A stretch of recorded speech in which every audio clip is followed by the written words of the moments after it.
Racist cop attacks black woman in court, unaware she's the new police chief. A storm churned inside the old courthouse's walls that morning, a storm no one could see coming. The corridors were alive with electric tension, whispers echoing through cold marble halls as anticipation rippled among officers, journalists, and onlookers. In one courtroom, a seasoned cop named Martin Gaines wore an air of arrogance, ready to flex his authority yet again. Meanwhile, an unassuming black woman in a crisp navy pantsuit exuded quiet confidence as she made her way to the same courtroom. Neither knew their fates were about to collide in a spectacular crash of justice, bigotry, and long overdue reckoning that would shake the city to its core. The dawn arrived heavy over Chicago, a pale grey light creeping between towering buildings and illuminating a city that never truly slept. Streets bustled with early commuters, cabs rattled by, and coffee shops hummed with the usual morning hustle. A slender young woman in a pressed navy pantsuit stood outside the imposing structure of the George N. Ayton Criminal Courthouse. She glanced up at the building's neoclassical facade, battered by time and burdened by countless stories of injustice and triumph, her face unreadable in the faint sunlight. This woman was Danielle Holloway. She had arrived in Chicago less than a week ago, her appointment as the new chief of police still a well-kept secret among the mayor's inner circle and select city officials. The official announcement was set for the following Monday, but Danielle was eager to get a pulse on her new environment. Though she had come under the radar, she wanted to see how the justice system operated here, away from orchestrated photo ops and press conferences. She desired the unfiltered truth. So she'd chosen this courthouse, one of the busiest in the country, to witness a high-profile hearing related to organized crime, hoping to glean insights into the city's law enforcement culture.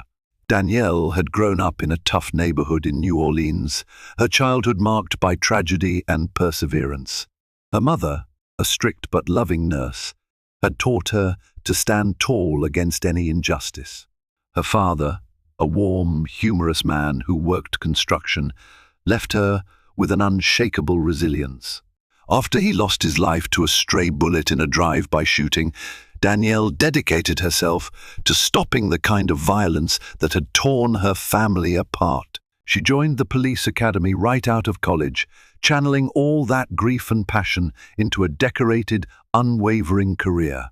Rising through the ranks, she became known for her cool head under fire and her razor-sharp integrity. It was that reputation that caught the attention of Chicago's mayor. She took a deep breath of the crisp, chilly air and then pushed open the tall, iron-trimmed doors of the courthouse. Inside, the corridors had a particular scent, a mixture of floor polish, old documents, and the tension of too many anxious souls passing through. Lawyers hurried by with bulging briefcases, while families clung to each other in worn wooden benches, waiting for their loved ones' names to be called. Uniformed officers stood at the security checkpoint, ushering people through metal detectors and scanning bags. Danielle stepped into the line with calm composure. When it was her turn at the checkpoint, the officer on duty, a bald, middle-aged man with a bored expression, cast a quick glance at her. She offered him a polite smile. He asked her to place her phone and bag on the tray for X-ray scanning. "Any weapons, ma'am?" the officer asked, his voice stripped of emotion from too many hours at this post. "None," Danielle replied, pulling out her wallet. She showed him her ID, the standard identification she had brought, not her new credentials as chief of police. The announcement hadn't been made, and she wanted it to stay that way for now. The guard nodded, let her through, and handed her belongings back. Danielle collected her things, thanked him softly, and moved on. No one recognized her yet, and that was precisely what she wanted. She followed signs leading to courtroom 4B. This was where a major hearing was set to take place, the notorious King Street Crew, a criminal organization under scrutiny for trafficking firearms and narcotics. Word was that corruption had crept into various parts of the Chicago Police Department during investigations into the King Street Crew, and Danielle was determined to root out dirty cops the moment she officially took her post. Outside courtroom 4B, she found a seat on a narrow wooden bench alongside a cluster of journalists, each wearing lanyards and badges. One of them, a young woman with bright eyes and a quick smile, introduced herself as Janelle Price, a reporter for the Chicago Tribune. Danielle recognized the newspaper's name instantly. She'd read many of its articles during her briefing on city affairs. "Are you here for the hearing?" Janelle asked, flipping open a small notepad. Danielle nodded. "Yes, just observing." Janelle studied Danielle for a moment, as though trying to place her. The inquisitive stare lingered, but then she shifted back to her notes. Court employees and officers streamed in and out, preparing for the session. Danielle took the opportunity to scan the corridor, noting the presence of several uniformed officers from the 12th District. She observed how they spoke to people in line, how they carried themselves, searching for any sign of prejudice or frustration. The energy was tense but controlled. When the doors finally swung open, people began filing inside. Danielle rose, smoothed her jacket, and entered. The interior was grander than she'd expected. High ceilings with ornate details in the plaster, wooden pews that creaked under weight, and a bench up front where the judge's seat was flanked by the American flag and the flag of the state of Illinois. The judge presiding was the Honorable Margaret Dorsey, a well-respected figure in Cook County, known for her strict but fair approach. Danielle seated herself near the back, blending with the crowd. She wanted to be an unremarkable face. The hush that settled over the room as the bailiff called for order gave her goosebumps. She felt a chill of anticipation, not knowing that the day's real drama wouldn't even involve the King Street Crew hearing. Rather, it would explode into her life unexpectedly, forcing her to confront a virulent strand of racism that simmered below the surface in the department she was about to command. And in that quiet, as she waited for the first case to be called, Danielle sensed she was on the cusp of something monumental. She just had no idea how quickly or violently that something would come hurtling into her life. An hour passed in routine motions and pleas for other cases. Danielle listened intently, gleaning how the local prosecutor handled evidence and how the defense counsel fired back. It was both fascinating and disconcerting to witness the slow grind of justice. She recalled the day she received the call from Mayor Patricia Underwood, telling her that Chicago needed her leadership. The phone call had been brief, but charged with urgency. City Hall was desperate to rebuild trust in the department, especially in marginalized communities. "How soon can you be here?"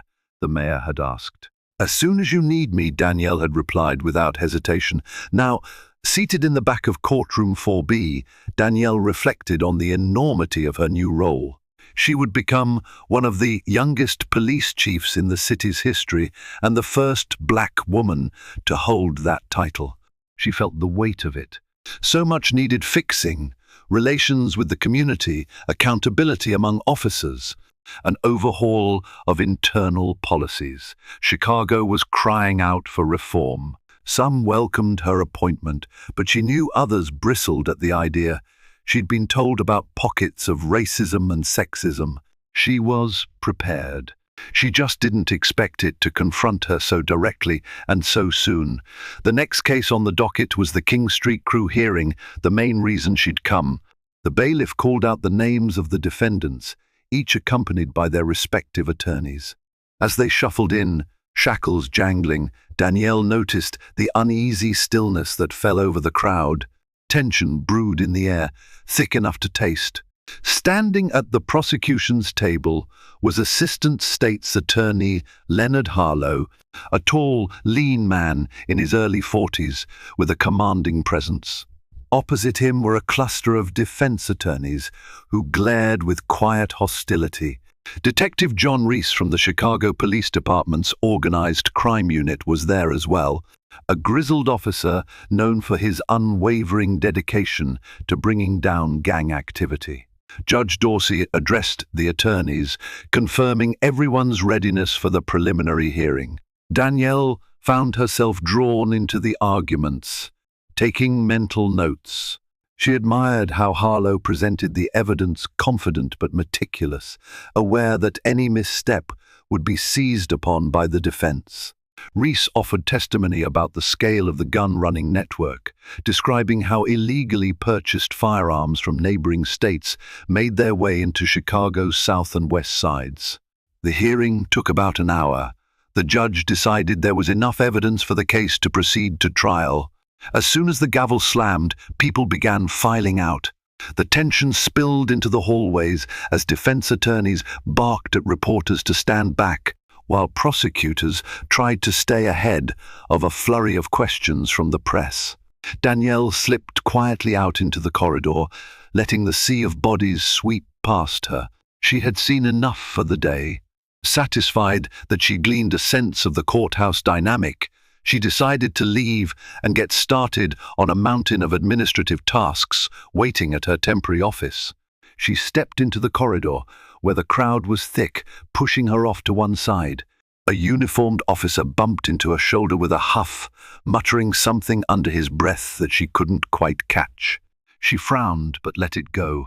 It was then that she noticed a sudden commotion at the far end of the corridor near the judge's chambers.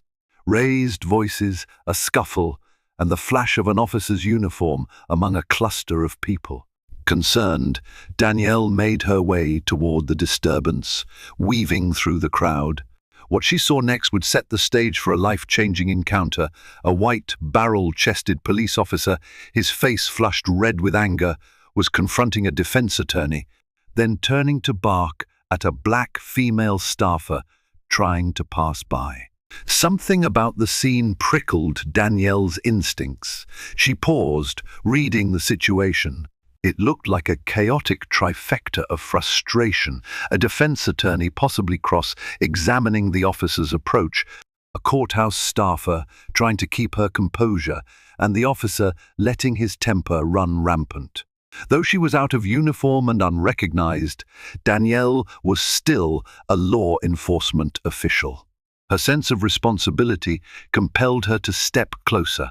She didn't know it yet, but she was about to come face to face with Sergeant Martin Gaines, a man whose arrogance and prejudice would soon collide with her own unyielding sense of justice.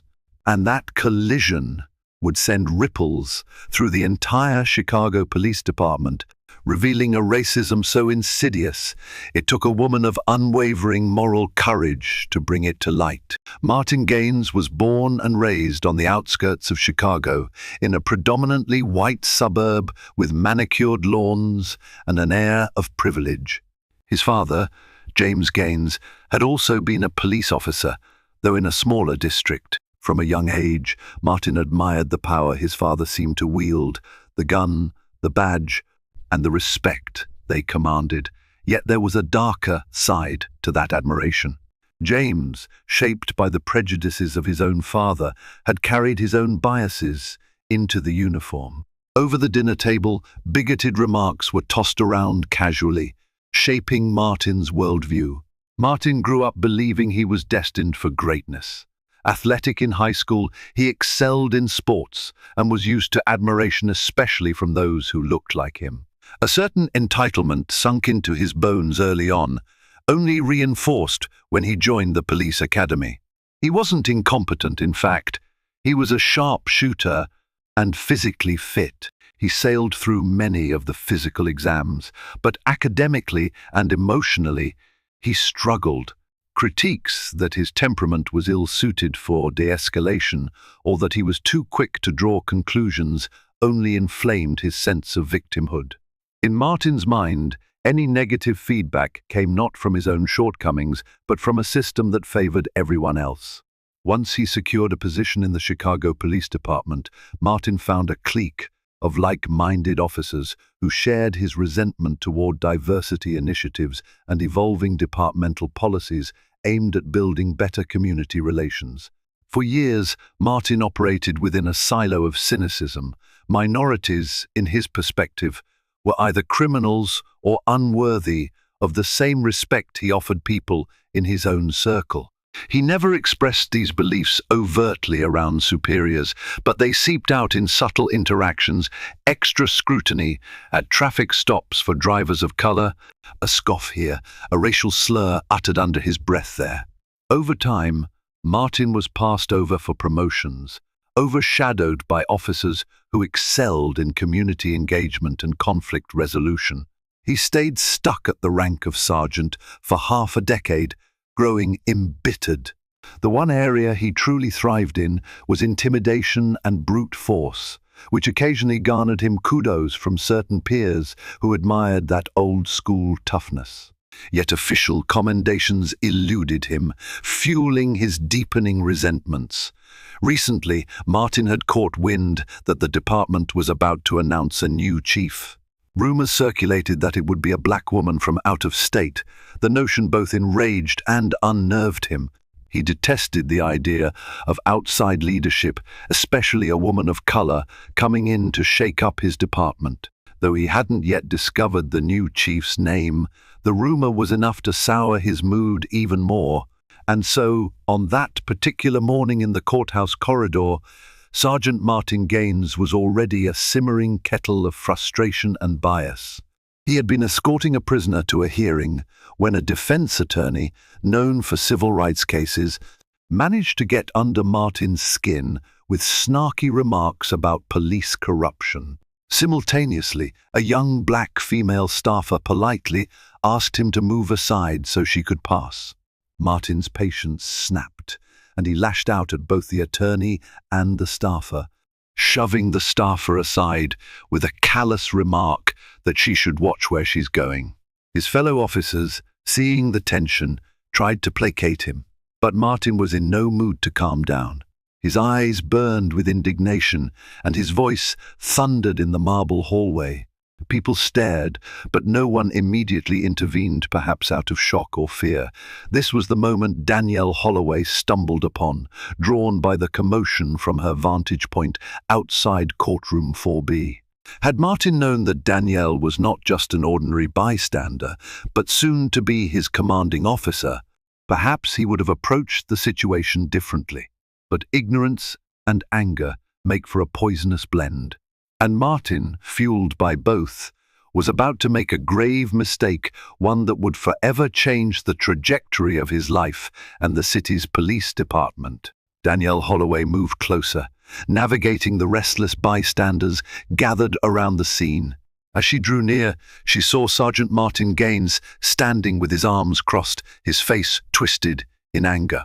The black female staffer appeared shaken, her eyes wide and fearful. Martin's loud voice boomed over the corridor. "I told you, watch where you're going," he snarled. "You want me to write you up for obstruction?" His colleagues nearby looked uneasy. A couple of them recognized the staffer as Rosalind Adams, a quiet, diligent worker in the clerk's office. She had done nothing wrong. In that moment, Danielle's protective instincts flared. She had witnessed countless situations like this in her earlier years, small acts of intimidation and racism that chipped away at a person's dignity. Danielle approached, her voice calm but firm. "Sergeant, is there a problem here?" Martin turned abruptly, eyes narrowing on this woman he didn't recognize. He sized her up, a well-dressed, confident black woman, an unfamiliar face. He assumed she was just another pushy lawyer or maybe a journalist. "Who the hell are you?" he barked. "Back off. Police business." Danielle ignored his demand. She placed a gentle hand on Rosalind's shoulder, asking, "Monsieur A.M., are you all right?" Rosalind nodded, still frazzled. "I'm just trying to get to the records room." He shoved me when I tried to pass. Martin let out a derisive snort. She got in my way, and I was dealing with an aggressive attorney. Don't make this bigger than it is. A hush fell over the corridor. People had stopped in their tracks to watch this confrontation. Cameras from journalists who'd just covered the King Street Crew hearing were turned in their direction. Danielle felt the weight of their stares, but she remained composed. "Sergeant," she repeated, her tone even, "there's no need to shove anyone. This courthouse belongs to the public. If you have an issue, you address it calmly." Martin's face reddened. No one had ever publicly questioned his approach like this, especially not a black woman. Everything in him screamed defiance. "I don't take orders from," but before he could finish, a voice echoed down the hallway. "What's going on here?" Judge Margaret Dorsey, still in her robe, had stepped out to see the commotion herself. Martin stiffened and cleared his throat. He angled himself away from the judge's line of sight, as though to mask his confrontation. Danielle also turned to face the judge. "Just a misunderstanding," Danielle said smoothly, hoping to de-escalate the situation. She didn't want to create a spectacle in the hallway. Judge Dorsey, a seasoned veteran of countless courthouse dramas, scanned the faces before her. She recognized Martin. He had escorted defendants in her court many times, and she also recognized Rosalind, a staffer she trusted. Her stern gaze landed on Martin. "Sergeant, handle yourself properly in my courthouse. If there's a problem, we can discuss it in a more appropriate setting." Martin offered a tight nod, words catching in his throat. The tension in the corridor subsided somewhat, and bystanders began dispersing. Before Judge Dorsey could ask more, she was called back to her chambers. As the crowd thinned, Martin glowered at Danielle. "You're not going to start whining about some kind of police brutality nonsense, are you?" He spat the words with a sarcasm that made Danielle's blood run cold. She realized that engaging him here would only escalate matters. She pulled Rosalind aside, ensuring she was all right, and quietly slipped her a business card with her private cell number. "If you need anything or want to discuss what happened, please call me," she whispered. Rosalind nodded tearfully. Meanwhile, Martin's fellow officers tried to pull him away before he could cause more trouble. One of them, Officer Lucy McAdams, shot Danielle an apologetic glance as they guided him around a corner. Danielle stood there for a moment, heartbeat thudding in her chest. She took a slow, steadying breath. The encounter was over for now, but the memory burned in her mind. She had to remind herself that she still wasn't officially chief. Confronting Martin publicly might cause confusion or undermine the chain of command, but something in her gut told her she'd see Martin again soon, in a more official capacity. Leaving the courthouse, Danielle stepped out into the cool Chicago air. She contemplated the city's complex mix of cultures, the tensions, and the hope. She recalled all the files she'd read about discriminatory practices in certain precincts. She felt a renewed sense of purpose in her bones. Martin Gaines was an embodiment of the type of behavior she was there to root out, prejudice hidden behind a badge, fueled by a sense of impunity. Her phone buzzed. It was a text from Mayor Underwood's office, confirming a meeting later that afternoon at City Hall to finalize details for Monday's press conference. Danielle responded with a quick affirmative, then hailed a cab. As she rode through the busy streets, the towering skyline passing by, she reflected on how precarious her new position was. Publicly, she was still an unknown, just another face in the crowd. Privately, she was about to become one of the city's most powerful law enforcement officials. The tension between those two identities had never felt sharper. She wondered if Martin would reflect on his actions, or if this was just another day in his world of hostility and intimidation. She feared it was the latter, but she also knew that, come Monday, the scales of power would shift. And when they did, Sergeant Gaines would learn that no one, no matter how entitled they believe themselves to be, is above accountability. The days leading up to Monday's announcement were a quiet whirlwind for Danielle. She spent hours with the mayor's staff, going over policy briefs, department budgets, and strategic goals to curb gun violence. They discussed her plans to strengthen community policing, implement de-escalation training, and foster diversity within the department.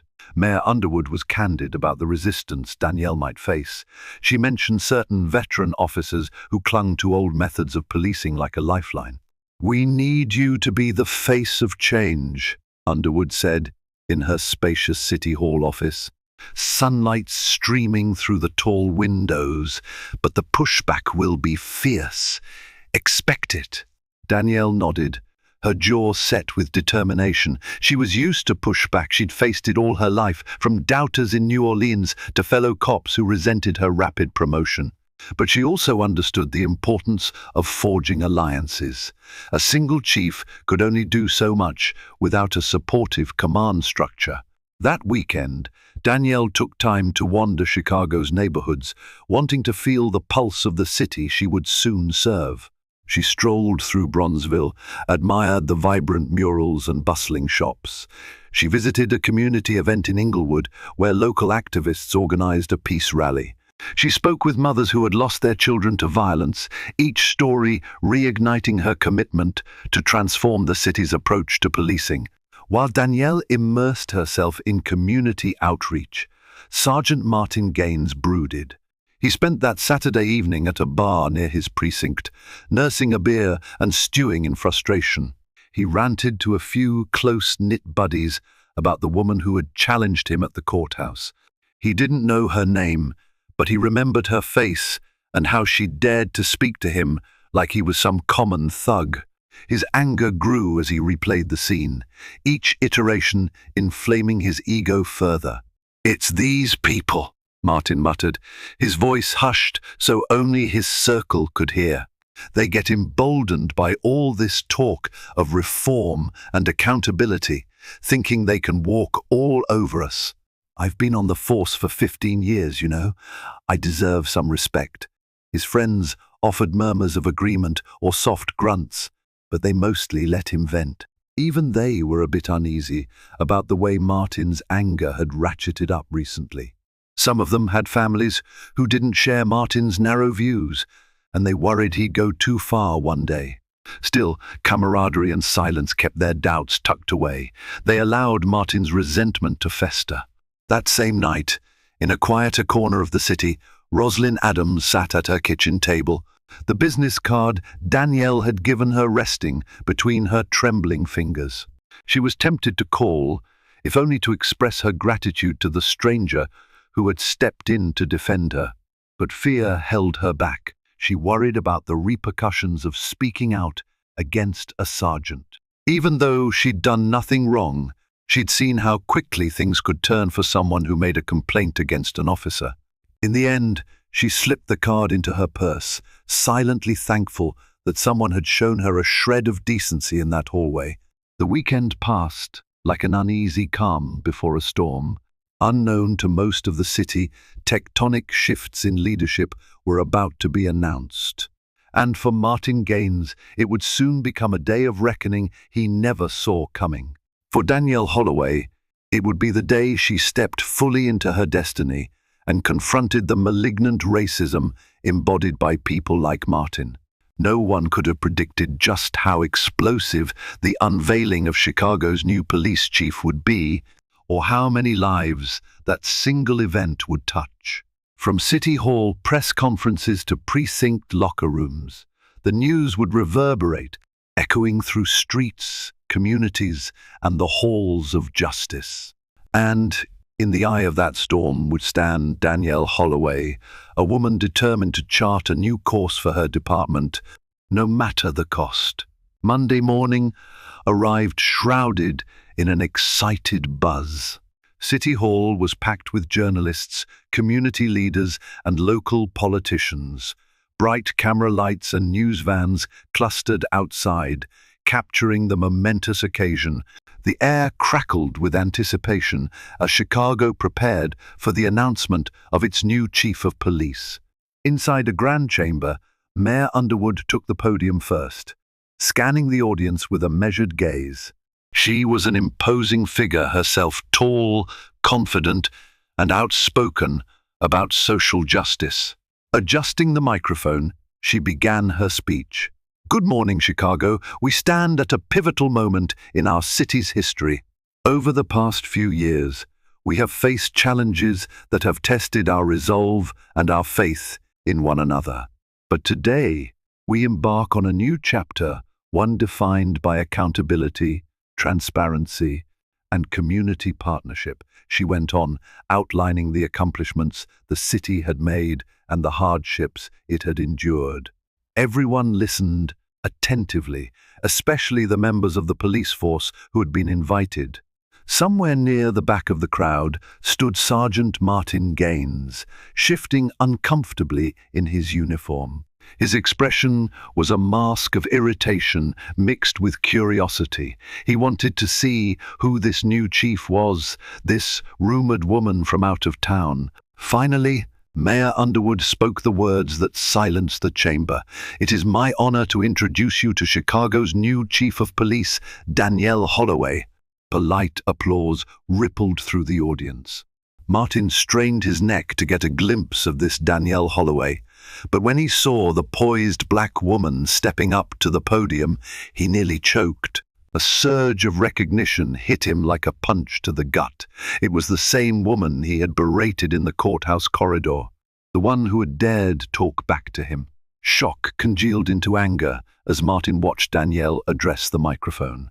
She was dressed in a crisp navy suit, her hair pinned back in a neat bun, exuding an air of steady confidence. The cameras flashed, capturing her every move. Thank you, Mayor Underwood, and thank you to the people of Chicago for placing your trust in me.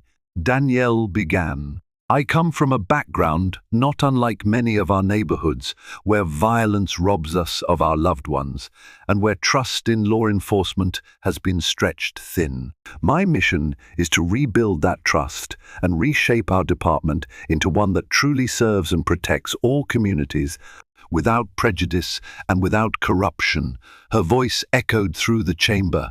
Martin felt his face grow hot. He recalled that humiliating moment in the hallway. She had told him how to do his job. The memory burned. As Danielle concluded her speech, pledging to hold everyone in the department accountable, Martin clenched his fists. He glanced around, worried others might notice his expression. But no one did. Everyone was fixated on the new chief. After the press conference, people flocked to congratulate Danielle, shaking her hand, offering warm welcomes, or pitching ideas for reform. Some of the top brass in the department introduced themselves, their eyes betraying curiosity or skepticism. Danielle greeted them cordially, aware that she had to build alliances carefully. For a moment, Martin considered slipping out discreetly before Danielle saw him, but fate had other plans. In the swirl of cameras and handshakes, Danielle spotted Martin standing by the exit. Their eyes locked. For a fraction of a second, she saw a flicker of panic in his gaze. Then it was replaced by a forced neutrality. She excused herself from a conversation and made her way over. Sergeant Gaines, correct? She said, extending her hand. Danielle Holloway, pleased to meet you again under more formal circumstances this time. Martin hesitated, then gripped her hand with a perfunctory shake. If not for the cameras around, he might have refused altogether. Chief, he managed to say. The word tasted bitter in his mouth. They stood there, the tension palpable. Danielle maintained a polite smile, though inside she wondered how best to approach this man. She knew he recognized her. She had not expected to cross paths so soon again, but she also felt a quiet resolve.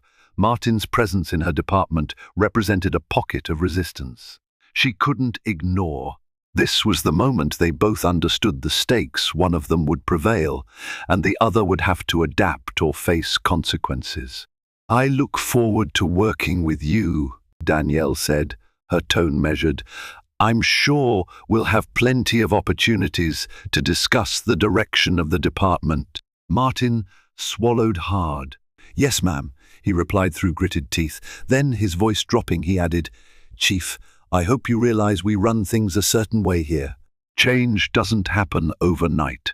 Danielle raised an eyebrow, catching the implied challenge in his words. She kept her composure. Understood. But change is coming, Sergeant. Rest assured. With that, she turned to greet another cluster of officials. Martin stood there momentarily, anger simmering beneath his veneer. He could sense that everything familiar was about to be upended. By the time he left City Hall, his mind raced with ways to maintain his status quo and ensure that this newcomer didn't dismantle everything he considered his birthright. Danielle's first official day as Chicago's chief of police was an exercise in controlled chaos.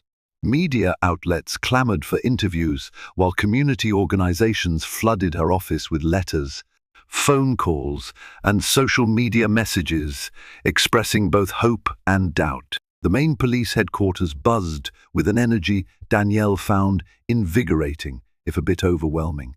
She spent the early morning touring various divisions, accompanied by Deputy Chief Florence Reyes, a no-nonsense officer of Puerto Rican descent who had worked in the department for over 20 years.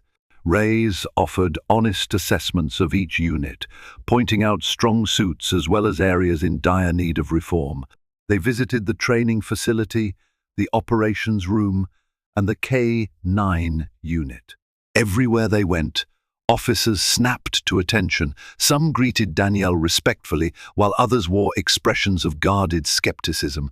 She remained cordial but focused, absorbing everything she saw and heard like a sponge. By midday, she met with the command staff in the sprawling conference room overlooking a busy downtown street. Danielle took a seat at the head of the polished oak table. Immediately, she noticed Sergeant Martin Gaines among the attendees, his uniform starched and his posture rigid. She wasn't entirely surprised to see him, though a sergeant. Martin had a knack for inserting himself into important meetings, forging alliances with certain older brass who admired a tough cop approach. "Good afternoon, everyone," Danielle began. "Thank you for joining me. The purpose of this meeting is to discuss an initial plan for departmental reforms. I'd like to walk through some key objectives and hear your thoughts, concerns, or any ideas on how to streamline this process." She passed out handouts detailing areas of focus, community engagement initiatives, enhanced bias training, greater oversight of use of force incidents, and stricter accountability measures for misconduct. Many in the room scanned the documents with interest. Colonel David O'Neill, a tall man with silver hair, shifted in his seat. "Chief, we all understand the need for accountability, but do you worry about morale taking a hit? Some officers might feel that they're under a microscope, being second-guessed by civilians who don't understand the dangers of this job." Danielle nodded. "I understand that concern. But transparency and accountability are essential for trust. Without trust, we can't effectively do our jobs. This isn't about punishing good officers. It's about ensuring that everyone operates with integrity. The community's trust is paramount, and we build that by showing we have nothing to hide." A few people murmured agreement. Colonel O'Neill seemed placated, but not fully convinced. Then Martin spoke up, his voice carrying a subtle edge. "Chief, I appreciate the sentiment, but let's be honest about what we face out there: violent criminals, gangs, and suspects who don't hesitate to pull a trigger on an officer. Sometimes, those situations require swift, decisive action. We can't be pausing to check a rulebook in the middle of a gunfight, or worry about being labeled racist every time we stop someone who happens to be a minority." A hush fell over the room. All eyes turned to Danielle, waiting for her response. She looked at Martin carefully. She recognized his words for what they were, an attempt to undermine her approach, couched in the language of practicality. "I don't think anyone here is suggesting we handcuff ourselves when facing an armed suspect." Danielle replied, maintaining her calm. But we do need to ensure we're not falling back on biases, conscious or unconscious, when deciding who to stop, how we approach them, and what level of force we use. Our training will include better de-escalation tactics and implicit bias awareness, so that each situation is approached with the precision it deserves. Martin's lips thinned, and if officers disagree with the approach, Danielle's gaze was steady. Then we'll have to talk about whether those officers belong in a department that's determined to serve every member of the community fairly. A ripple of tension passed through the room. Some officers exchanged glances. Martin's face hardened. He opened his mouth to retort, but Colonel O'Neill cut him off, clearing his throat. All right, let's not get ahead of ourselves. We have a plan, and we have concerns. Let's keep the dialogue productive. The meeting wrapped up after another hour of back and forth. As the command staff dispersed, Danielle noticed Martin lingering. She met his gaze. There was a storm brewing behind his eyes, a challenge she knew wouldn't simply dissipate. He gave her a curt nod before leaving. Deputy Chief Reyes sidled up to Danielle once they were alone. "He's trouble," she said quietly, glancing at the door. Martin had just walked through. "I've heard complaints for years. Racial profiling, aggressive force, intimidation. But none of it ever stuck. He knows how to navigate the system, and he's got a network of old-timers who back him up." Danielle nodded. "Thank you for the heads up. I figured as much." Reyes offered a thin smile. "We've been waiting for someone like you to finally hold these guys accountable." Danielle sighed. "I just hope I can live up to everyone's expectations." She left the conference room with a renewed sense of purpose. The city's trust wouldn't be rebuilt overnight, and she had to be strategic in her approach. But she also understood that accountability started within the department, rooting out the toxic attitudes that undermined everything good policing stood for. She didn't know how soon the confrontation would come, but she could feel the tension in the air. Martin Gaines was on a collision course with her principles, and the outcome would define the tone of her entire tenure as chief of police. A week later, Danielle's reforms were slowly taking shape. Trainings were scheduled, committees formed, and new protocols drafted. Yet the tension with Martin simmered.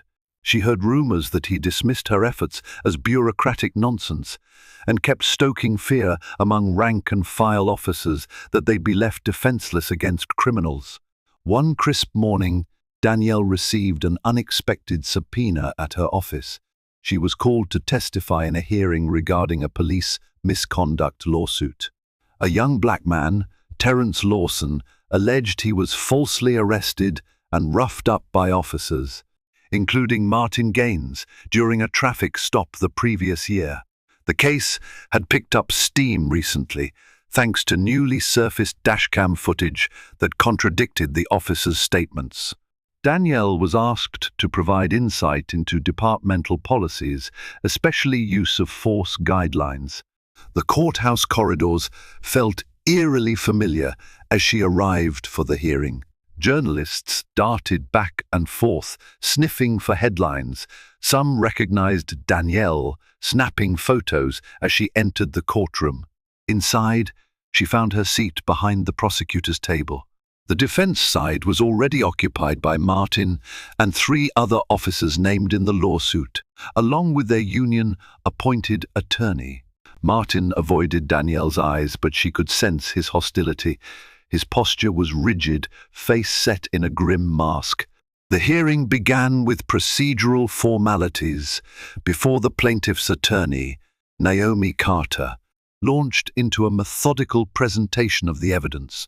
She played snippets of the dashcam footage showing Martin and the other officers yanking Terrence out of his car, slamming him against the hood and cuffing him while Terrence shouted he was complying.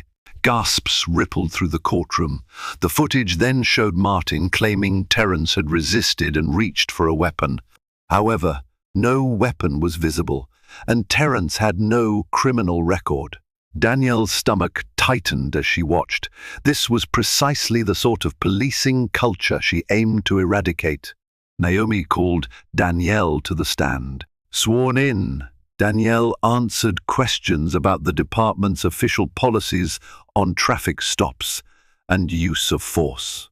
Our policy requires officers to use the minimum force necessary and only escalate if the suspect poses a genuine threat, Danielle explained, voice resonating clearly through the quiet courtroom. Based on the footage, it appears Terence Lawson was cooperative, and there's no evidence of him posing an immediate threat. The defense attorney, a stout man named Leonard Crowley, rose. Chief Holloway, you're new to the position, is that correct? Yes, I started officially 2 weeks ago. And you weren't present during this incident last year, so your assessment is purely theoretical, based on policy, correct? Danielle met his gaze evenly. My assessment is based on departmental policy, and the evidence presented, yes. Crowley pressed, is it possible that the dashcam footage doesn't show everything? That the officers perceived a threat you're not seeing? Anything is possible, but I haven't seen any indication of a threat. The audio doesn't record Mr. Lawson making threats or resisting. In fact, he appears compliant.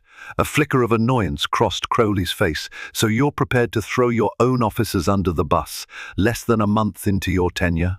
Danielle's eyes narrowed slightly. I'm prepared to uphold the standards this department claims to stand for. If an officer violates those standards, it's not throwing them under the buses to say so, it's holding them accountable. A quiet murmur rolled through the courtroom. Martin's jaw tightened. He stared daggers at Danielle from the defense table. She held his gaze for a heartbeat, then turned back to the prosecutor's table, hearing the judge instruct the attorneys to wrap up. As the hearing recessed for lunch, Martin cornered Danielle near the exit, stepping into her path. You really think you can waltz in here and side with scumbags who lie about police brutality? He hissed under his breath. Danielle bristled. People watched, uncertain if they should intervene. Sergeant, watch your tone. Or what? You'll have me fired? Martin sneered. This is exactly what I meant. You want to gut the force, tie our hands, and let criminals run amok. Let me tell you something, Chief. You might have the mayor's favor now, but officers like me, real cops, are the ones who keep the city from burning. You have no idea what it's like on these streets. A half-dozen reporters hovered nearby, eager for a soundbite. Danielle inhaled slowly, trying to stay composed. You are out of line, Sergeant. I suggest you step back and calm yourself before you say anything else you'll regret. He threw up his hands in a mocking gesture of surrender. Fine, but this isn't over. With that, Martin stormed off, leaving Danielle standing among the hushed crowd. She sensed the gravity of the moment. Martin's public challenge was like a shot, fired in the open one that wouldn't easily be forgotten. The cameras had caught every word, and by evening, snippets of the confrontation would flood the local news cycle. It was a personal challenge, yes, but also a litmus test for Danielle's leadership. How she responded to Martin's open defiance would set the tone for her entire agenda. Danielle made her way out of the courthouse, ignoring the barrage of reporters' questions about tension in the ranks. Her phone buzzed with calls from City Hall, likely concerned about the media fallout. Yet beneath the stress, Danielle felt a grim determination take root. She had to stand her ground, not just for her own sake, but for every honest officer who believed in real change and for every citizen who deserved it. The fallout from Martin's courthouse outburst was immediate. Local news outlets ran headlines, "Rift in CPD," new chief confronted by veteran officer. Opinion pieces questioned Danielle's authority. Community leaders applauded her stance against police misconduct, while police union representatives demanded she respect the men and women on the front lines. Within the department, sides formed quickly. Younger officers, especially those from diverse backgrounds, admired Danielle's commitment to accountability. Others echoed Martin's complaints that the new chief was undermining them. The tension was like a powder keg waiting for a spark. That spark came 3 days after the hearing. An urgent call crackled through dispatch. Shots fired in an abandoned warehouse on the south side. A SWAT team was deployed, and Martin, who was on duty nearby, took it upon himself to respond. The suspect was rumored to be a member of the King Street crew, armed and dangerous. By the time Danielle received word, Martin and his small unit had already stormed the warehouse. She rushed to the scene, lights flashing on her unmarked SUV. Outside, officers formed a perimeter behind their vehicles. Gunshots echoed from inside the building. Deputy Chief Reyes updated Danielle, her voice taut with worry. They went in without waiting for backup. The suspect might have hostages. We're trying to get a team in place to negotiate, but Martin insisted they go in guns blazing. A sour dread gnawed at Danielle. She grabbed a ballistic vest from the trunk, slid it on, and headed toward the command post. A swarm of SWAT officers readied themselves, rifles cradled in tense grips. Danielle conferred quickly with the SWAT commander, urging him to deploy a crisis negotiator. But Martin and his men were already deep inside, ignoring standard protocol. Inside the darkened warehouse, Martin led his team through a maze of crates and metal scaffolding. The suspect fired wild shots, forcing them to take cover. Adrenaline pumped through Martin's veins. He was determined to prove he was the kind of cop who didn't hesitate. He'd show everyone, especially that uppity new chief, that real policing required guts, not woke guidelines. Then came a horrifying realization. A teenage boy was crouched behind crates, terrified, hands up. Martin saw only a shadowy figure and pulled the trigger. A single shot echoed through the cavernous space. The boy screamed, collapsing to the floor. Blood pooled around him. One of Martin's fellow officers, pale-faced, shouted, "My God, Martin! That's just a kid!" A wave of shock froze Martin. The boy was unarmed, clearly not the suspect. I didn't know," he stammered, staring at the trembling child. Regret and fear warred in his eyes. Moments later, the real suspect emerged from behind a corner, returning fire. Another officer radioed for backup. SWAT poured in, quickly subduing the shooter. Medics rushed to the boy, who was fading fast. Martin stood paralyzed, weapon still clutched in his trembling hands. Outside, Danielle heard the chaotic radio chatter. "We have a civilian down, possible friendly fire." She ran in with the medics, heart pounding. The scene was grim. She saw the wounded teenager and Martin's shell, shocked expression. Horror ripped through her. If they couldn't save the boy, Martin's carelessness would go down as yet another tragedy, an unarmed black youth shot by a police officer. Paramedics worked frantically, stabilizing the boy's vitals. The child was alive, but barely. They whisked him away in an ambulance. Danielle watched them leave, swallowing a lump in her throat. Then she turned to Martin, who stood under flickering overhead lights, face ashen. "What have you done?" she whispered, her voice thick with anger and sorrow. Martin opened his mouth, but no sound came out. The weight of his actions hung in the stale air. Officers surrounded them, some filming on their phones. The deputy chief arrived, her expression torn between fury and heartbreak. Danielle stepped forward, her voice now steely with resolve. "Sergeant Martin Gaines, you are hereby relieved of duty. Hand over your weapon and badge. Now." He stared at her, disbelief etched into every line of his face. His hands shook as he surrendered his gun. No one moved to defend him. Even the officers who once admired his bravado couldn't condone what he'd done. When Martin finally spoke, his voice was hollow. "I didn't mean it, Chief."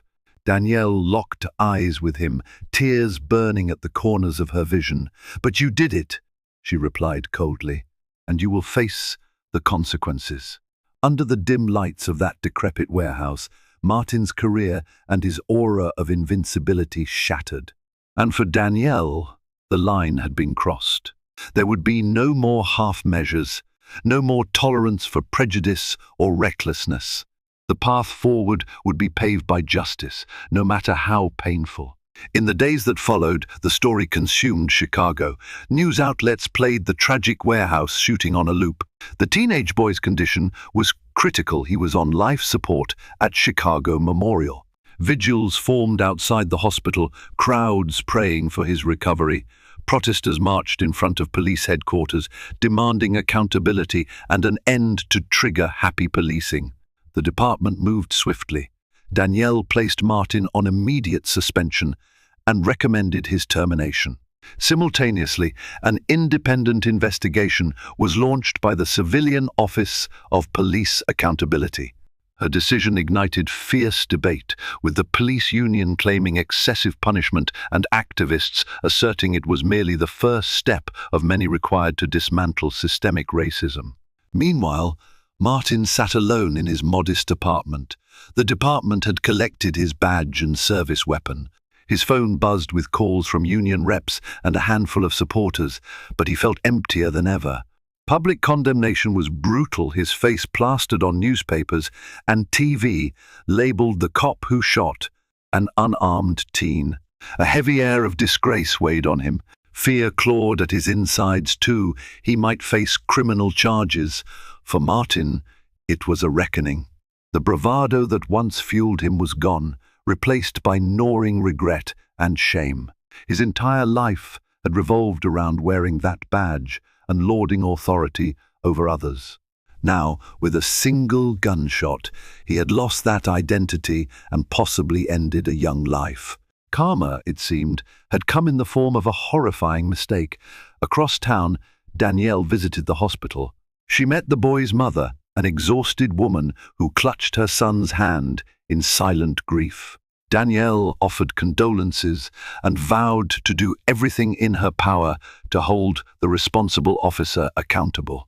The mother said nothing at first, tears streaming down her cheeks. But as Danielle turned to go, she whispered, "Please, make sure this never happens again." The words echoed in Danielle's mind, fueling her determination. Back at headquarters, she convened an emergency meeting with the command staff. She demanded immediate reforms to the pursuit policy, mandatory body cam use for all responding officers, and more rigorous vetting for high-stress operations. She announced a new community liaison board, inviting local residents to participate in shaping policing strategies. Some of the old guard resisted, complaining it was too radical, but Danielle stood firm. The city couldn't afford more tragedies. A week after the shooting, news arrived. The teenage boy was stabilizing, showing signs of recovery. Doctors called it a miracle. Danielle felt a surge of relief upon hearing it. Though the path to healing was long, at least the boy had a chance at life. She sent flowers to his hospital room, along with a note, "I'm praying for your full recovery and working to ensure no one else endures what you have." Meanwhile, Martin's hearing before the disciplinary board approached. Community members demanded he face criminal charges, and the state's attorney's office was reviewing the case. Martin walked into the hearing room alone, ignoring stares and whispered remarks. Danielle watched from her seat at the board's table. She felt a mixture of anger at his recklessness and a strange pity for the fallen officer whose life was unraveling. The board deliberated only briefly. The conclusion was unanimous. Martin was fired, effective immediately, and the case was referred to the district attorney for potential prosecution. Martin looked hollowed out as the verdict was read. He avoided Danielle's eyes, staring at the floor in silent resignation.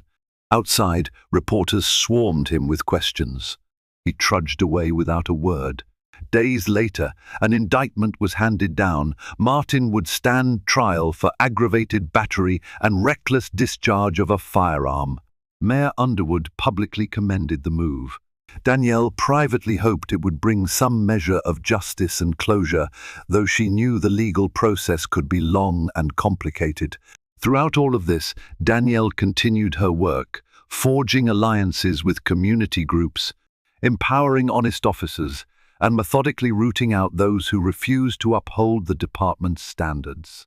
The reforms were not instantaneous, nor were they universally beloved, but every step forward brought a surge of hope to people who had long been wary of the badge. In the end, Martin's downfall was a microcosm of a larger transformation.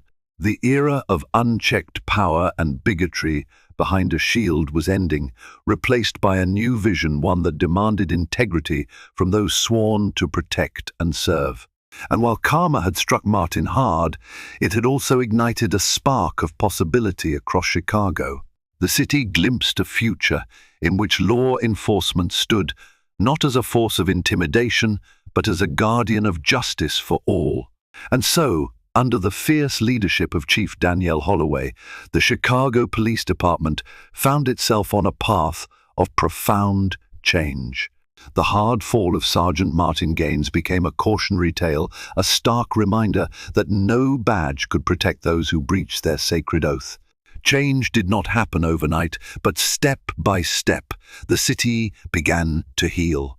If you found this story moving, inspiring, or enlightening, please take a moment to like this video, share it with your friends, and subscribe to the channel for more stories that shine a light on truth and justice. Your support helps these important conversations reach more people. Together, we can continue to champion accountability, fight against racial prejudice, and push for reforms that uplift our communities. Thank you for watching, and never doubt the power of steadfast leadership, compassion, and the unwavering pursuit of justice.